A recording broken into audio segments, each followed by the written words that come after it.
Mendoan menyatu dalam doa dan renungan dari Katedral Yesus Raja Purwokerto, Senin 6 Juni 2022 bersama saya Romo Ia Indra Pamungkas.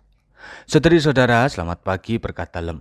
Pada hari Santa Perawan Maria Bunda Gereja ini, semoga kita semua mendapat berkat Allah yang melimpah sehingga bisa menjalankan perutusan dengan penyertaan Roh Kudus. Mari sekarang kita awali perjalanan kita hari ini dengan merenungkan sabda Tuhan yang diambil dari Injil Yohanes bab 19 ayat 25 sampai 34. Dalam nama Bapa dan Putra dan Roh Kudus, amin. Tuhan bersamamu dan bersama rohmu. Inilah Injil suci menurut Yohanes. Dimuliakanlah Tuhan. Waktu Yesus bergantung di salib, dekat salib Yesus berdiri ibunya dan saudara ibunya Maria, istri Kleopas dan Maria Magdalena. Ketika Yesus melihat ibunya dan murid yang dikasihinya di sampingnya, berkatalah ia kepada ibunya, "Ibu, inilah anakmu." Kemudian katanya kepada muridnya, "Inilah ibumu." Dan sejak saat itu murid itu menerima dia di dalam rumahnya. Sesudah itu, karena Yesus tahu bahwa segala sesuatu telah selesai, berkatalah ia, supaya genaplah yang ada tertulis dalam kitab suci, "Aku haus." Di situ ada suatu bekas penuh anggur asam. Maka mereka pun mencucukkan bunga karang yang telah dicelupkan ke dalam anggur asam pada sebatang hisop, lalu mengunjukkannya ke mulut Yesus. Sesudah Yesus meminum anggur asam itu, berkatalah ia, "Sudah selesai." Lalu ia menundukkan kepalanya dan menyerahkan nyawanya. Karena itu hari persiapan, dan supaya pada hari Sabat mayat-mayat itu tidak tinggal tergantung pada kayu salib, sebab Sabat itu adalah hari yang besar, maka datanglah orang-orang Yahudi kepada Pilatus dan meminta kepadanya agar kaki orang-orang itu dipatahkan dan mayat-mayatnya diturunkan. Maka datanglah para prajurit lalu mematahkan kaki orang yang pertama dan kaki orang yang lain yang disalibkan bersama-sama dengan Yesus. Tetapi ketika mereka sampai kepada Yesus dan melihat bahwa Yesus telah mati, mereka tidak mematahkan kakinya. Tetapi seorang dari antara prajurit itu menikam lambungnya dengan tombak dan segera mengalirlah keluar darah dan air. Demikianlah sabda Tuhan. Terpujilah Kristus.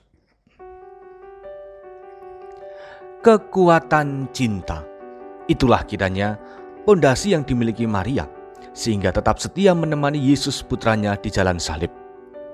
Menemani, menyaksikan, dan menonton kisah sengsara merupakan sesuatu yang berat. Bukan saja karena Yesus adalah putranya sendiri, tetapi juga tentang misteri kesetiaan iman kepada karya keselamatan dan janji Allah.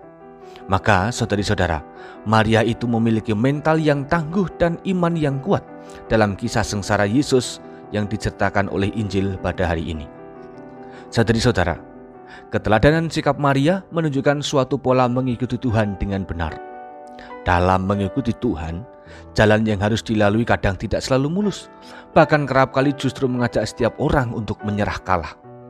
Namun, jika mental dan iman masih kokoh berpegang pada janji Allah, niscaya kaki masih akan kuat berjalan. Begitulah dengan yang namanya mengikuti Tuhan. Dengan teguh hati, Maria tetap berjalan sambil terus berharap akan karya Allah. Hasilnya, melalui kedekatan yang intim dengan Yesus putranya Tuhan kita itu, maka Maria menerima kesatuan bersama dengan murid yang lain. Yesus menyerahkan Maria kepada para murid dan juga sebaliknya. Itulah buah dari sebuah kesetiaan menemani Yesus, yakni mengalami kesatuan dengan sesama dan Tuhan. Maka, saudari-saudara, bagaimana dengan kita? Masih sanggupkah kita menemani Yesus? Masih maukah kita berjalan bersamanya, kendati kontur jalan tidak rata? Mari, sekarang bersama Maria kita mohon keteguhan iman dan semangat membara untuk tetap berani mengikuti Yesus kemanapun Dia kehendaki. Tuhan memberkati. Mari berdoa. Allah Bapa Maha Kuasa, berkatilah kami dalam jalan hidup sebagai murid-Mu. Kuatkan kami untuk tetap selalu melangkah. Berilah pula kesetiaan hati dan iman agar kami tetap mampu mengandalkan Engkau. Perbaharuilah semangat hidup kami, terutama ketika kami mengalami kelelahan dan putus asa, sehingga kami masih mau menekuni jalan sebagai murid-Mu. Demi Kristus Tuhan dan Juru Selamat kami. Amin. Tuhan bersamamu dan bersama rohmu. Kita semua, keluarga kita, dan segala rencana-rencana kerasulan kita senantiasa dalam lindungan dan berkat Allah yang Maha Kuasa, Bapa, Putra, dan Roh Kudus. Amin. Saudari-saudara, selamat beraktivitas. Tuhan memberkati. Salam mendoan.